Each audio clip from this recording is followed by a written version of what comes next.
Comrade Jalagam Janardhan జున్ను sir 4వ వర్ధంతి సందర్భంగా ఖమ్మం రోడ్డు చంద్రపుల్లారెడ్డి నగర్లో తన విగ్రహాన్ని ఇల్లందుల మాజీ ఎమ్మెల్యే గుమ్మడి నరసయ్య ఆవిష్కరించారు. అనంతరం సంస్మరణ సభలో వారు మాట్లాడారు.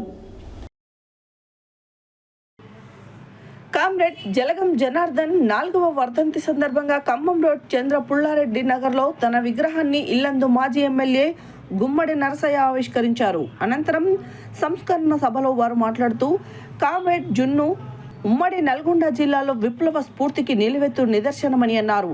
ఆయన ఆలోచనలు ఆశయాలను ప్రజల్లోకి తీసుకెళ్తూ ఆయన స్ఫూర్తితో ప్రజా సమస్యలపై అలుపెరుగని పోరాటాలు ఈ జిల్లాలో సిపిఐ-ఎంఎల్ మాస్ లైన్ పార్టీ చేస్తుందని అన్నారు.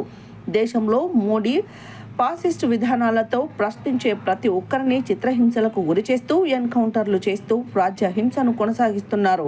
ఆ క్రమంలోనే మావోయిస్టులను వారితో పాటు అమాయక గిరిజనులను పిట్టల్లాగా కాల్చి చంపుతున్నారని అన్నారు. శాంతి చర్చలు చేద్దామని మేధావులు అన్ని రాజకీయ వర్గాల్లో ముందుకు వచ్చినా కేంద్రంలోని బీజేపీ ప్రభుత్వం తన ఆటవిక న్యాయాన్ని కొనసాగిస్తుందని, ఆ క్రమంలోనే ఈరోజు మావోయిస్టు కేంద్ర కమిటీ సభ్యుడు నంబాల కేశవరావుతో పాటు 27 మంది నక్సల్స్ పేరుతో దారుణంగా కాల్చి చంపారు. ఆ పార్టీ తరఫున ఎన్కౌంటర్ను ఖండిస్తూ వారికి విప్లవ జేజేలు తెలియజేస్తున్నామని అన్నారు. ఇకనైనా కేంద్ర ప్రభుత్వం ఎన్కౌంటర్లు ఆపి చర్చ జరపాలని డిమాండ్ చేశారు. అదేవిధంగా కామ్రేడ్ జున్ను నేటి తరానికి ఒక మార్గదర్శి అని, ఆయన పోరాటాలు పేద ప్రజల కోసం తను చేసిన త్యాగాలు మరువలేనివని అన్నారు.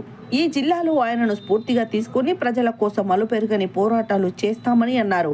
ఈ కార్యక్రమంలో సిపిఐ-ఎంఎల్ మాస్ లైన్ సూర్యాపేట జిల్లా ఇన్ఛార్జ్, రాష్ట్ర కార్యదర్శి, కార్యవర్గ సభ్యులు గోకినపల్లి వెంకటేశ్వరరావు, సూర్యాపేట జిల్లా కార్యదర్శి కొత్తపల్లి శివకుమార్, పిఓడబ్ల్యూ జిల్లా కార్యదర్శి కొత్తపల్లి రేణుక, పీడీఎస్యు రాష్ట్ర ఉపాధ్యక్షులు ఎర్ర అఖిల్ కుమార్, పార్టీ జిల్లా నాయకులు పేర్ల నాగన్న, గొడ్డలి నర్సన్న, వాసా పల్లయ్య, పిఓడబ్ల్యూ జిల్లా సహాయ కార్యదర్శి సూరం రేణుక, డివిజన్ ఉపాధ్యక్షురాలు సంతోషి, జిల్లా నాయకులు ఐతరాజు పద్మ, పార్టీ డివిజన్ నాయకులు సయ్యద్, ఐఎఫ్టియు జిల్లా అధ్యక్షులు సయ్యద్ హుసేన్, వీరాబాబు, కట్ట రమేష్, గొడ్డలి లింగన్న తదితరులు పాల్గొన్నారు.